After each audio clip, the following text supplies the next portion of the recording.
Fantastic. So here we are at the Power Options default screen, of course. You see here we can have and navigate to the different tools, the different strategies. If you don't see a strategy you want, just click the Other Strategies tab. Down below, we do have the pods available. In the next 15 minutes, we'll see if the market sentiment changed. It changed last night to a sell warning, so we'll see if that goes deeper into a bearish sell mode after the market movements today. We might even talk about that a little bit as well, what that means and how you can potentially use it also. Okay, let me get this open here and let's get right to our questions. Okay, Chuck says, good morning. Chuck's from down under there. Chuck, good morning. It's good evening for me here personally, but good evening to you, Chuck. It's good to see you here as well. All right, Dennis's first question. Dennis asks, what deltas do you prefer for credit spreads, bear call credits, bull put credit spreads, naked calls, iron condors, and in the money covered calls? Okay, great question, Dennis. And my direct answer is none, related to most of the strategies that you mentioned. And let me clarify that. I don't specifically use delta in my searches for bull puts or bear call credit spreads, iron condors, or really even in the money covered calls. I don't personally trade naked calls. You know, we're looking to be out of the money, but I'd assume I'd be taking the same type of range out of the money that I'd use for the short call and perhaps a credit spread then as a bear call credit spread. First things first, let's make sure I've got all our strategies up here. We do have iron condor.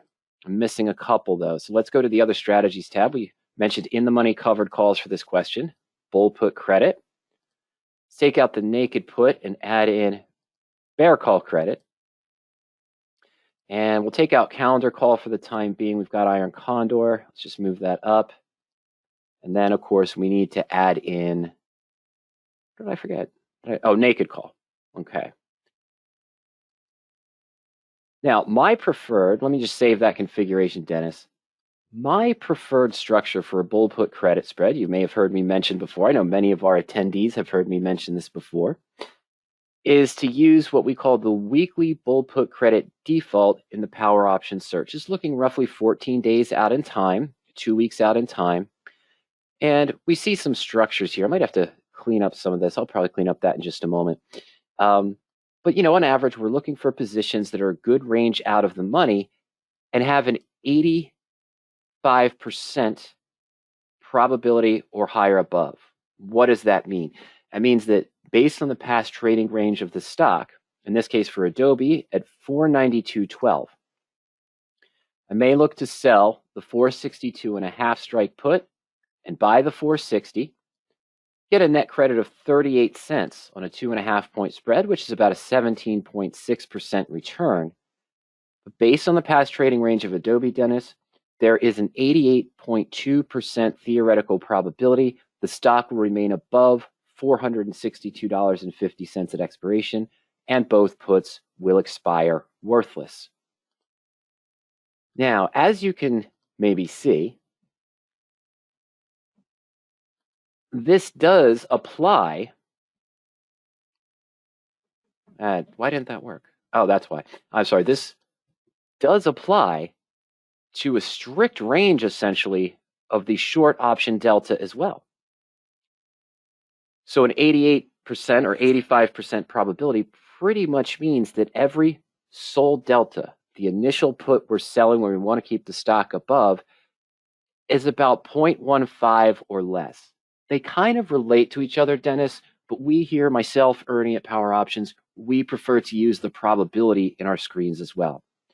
This may seem relatively low to some of you. A common answer that I hear, Dennis, is to look for a delta of 0.2 or less for certain selling positions going out of the money, or 0.3 or less. But I'm targeting the 85% probability or higher for a specific reason on the 14-day out trades, which correlates to a delta of 0.15 or less for the sold option.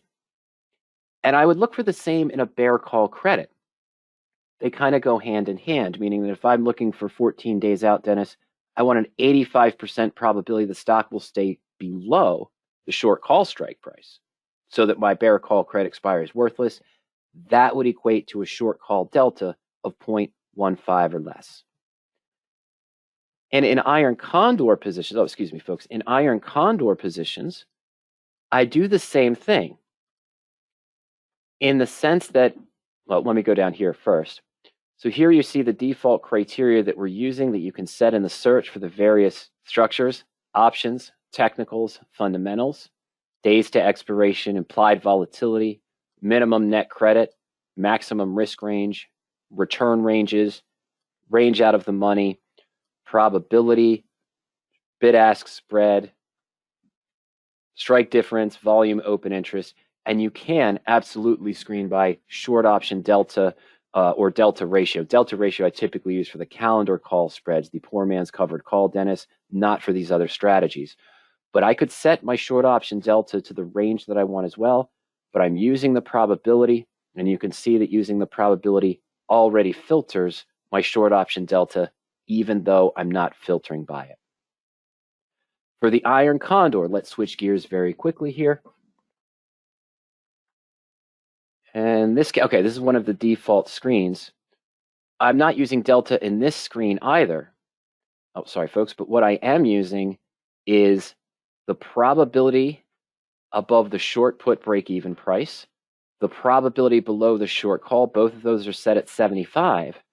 And in the iron condor, combining the bull put credit with the bear call credit to create that sort of neutral tabletop position out of the money double credit spreads, we're looking for the percent probability between of 80% or higher.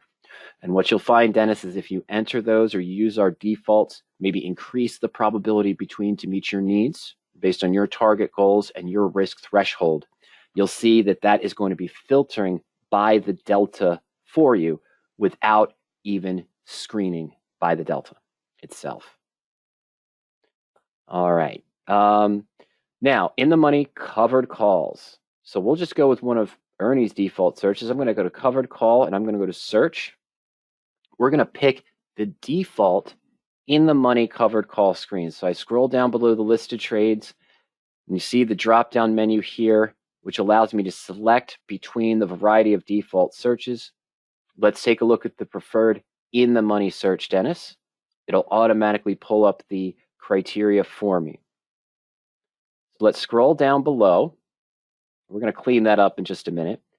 And this default search is looking a month out in time for in the money covered calls, looking for relatively high downside protection. The premium you're collecting against the current stock price shows you how far the stock can fall before you're technically losing money on the position, and a percent if assigned, at least of 1%. Deeper in the money, lower percentage potential return if assigned, but a higher probability of getting that return. Now here, we're not actually filtering by a percent probability assigned, but I easily might look for covered calls with a 70-75% probability assigned. Let's go ahead and do that with the rest of our criteria. This means that we're buying the stock. We're selling an in-the-money covered call. It's below the stock price. In-the-money covered call, again, has a higher probability of being assigned, but a lower return than, say, an at-the-money covered call or a call that's at a higher strike, which would be taking in less premium. But we have better protection in this case. Let me go ahead and submit the search, see if we change the results by any. We didn't change it by that much. But I want to clean this up a little bit. This is from a previous webinar where we were looking at some of these more detailed criteria sets. But what I want to do is go into Add Remove Columns here. And the first thing I'm going to do is just reset to default columns to set it back to a simpler list. But what we're going to do here is we're going to go ahead and add in the delta just by checking the box there next to the delta. And I want to make sure that I have the probability selected as well. Very good, we do.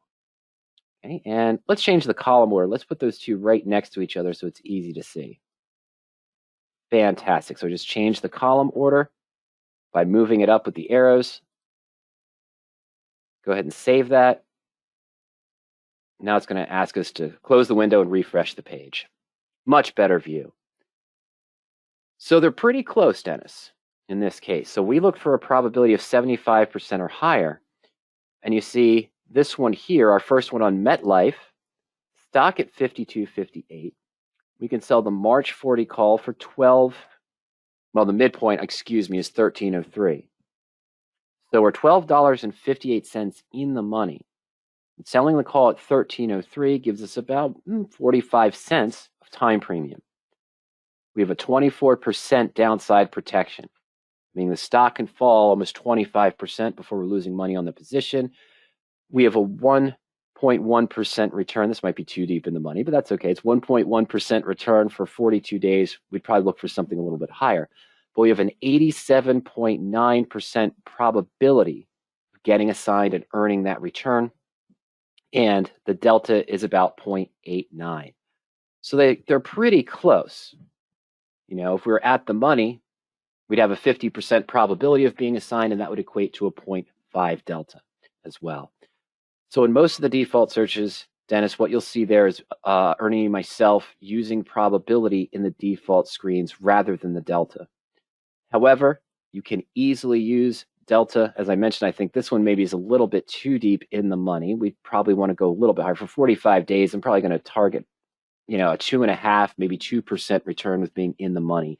And so in that case, our deltas might go down to maybe the lower range, 70, 75, and that's still perfectly fine for an in the money covered call position. I'd say that's a starting point. Delta of maybe 0.7, 0.75, or a probability of 70% for the in the money covered calls. The iron condors, I look at it the same way as I'd look at the credit spread.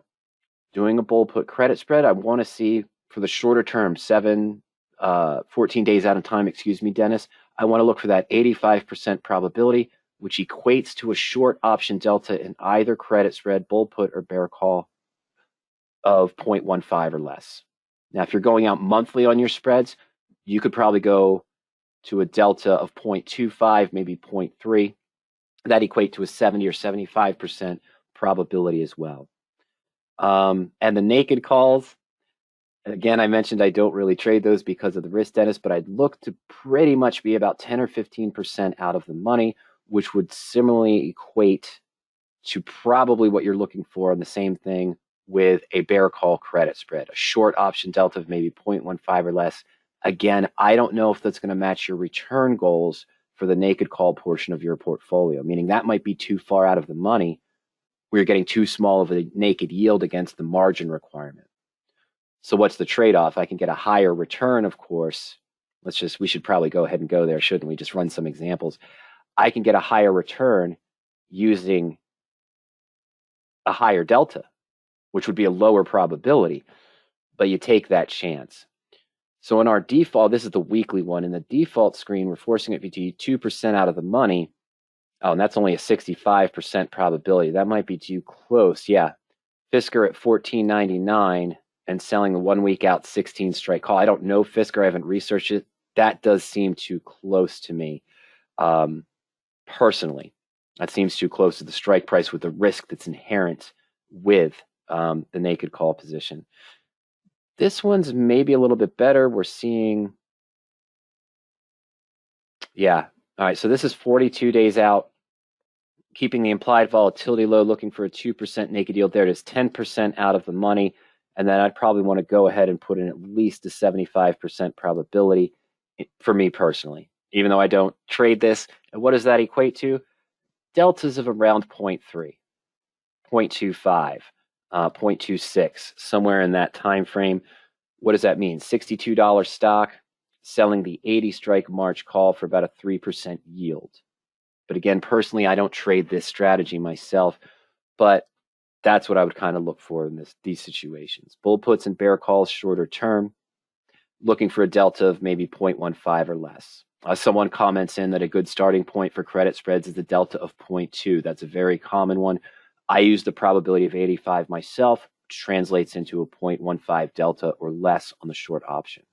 And that's about the same structure I use for the iron condors, because we're just combining the bull put and the bear call credit spread together for two credit spreads, but I want that same kind of short delta on either side to get that good 80 to 85% probability between whether I'm 20, 30, 14 days out in time, Dennis, or more. Okay, so that's my rough answer to that. Play around with the different ones. And of course, if you set in the probability, you'll be able to add the delta column and the probability to your various searches, Dennis, so you can compare side by side each one. And in most of those strategies that we showed with the bull put credit, with the naked call, of course, and the covered call, you can choose to screen by delta or by the probability above or below, depending on the structure that you're looking for.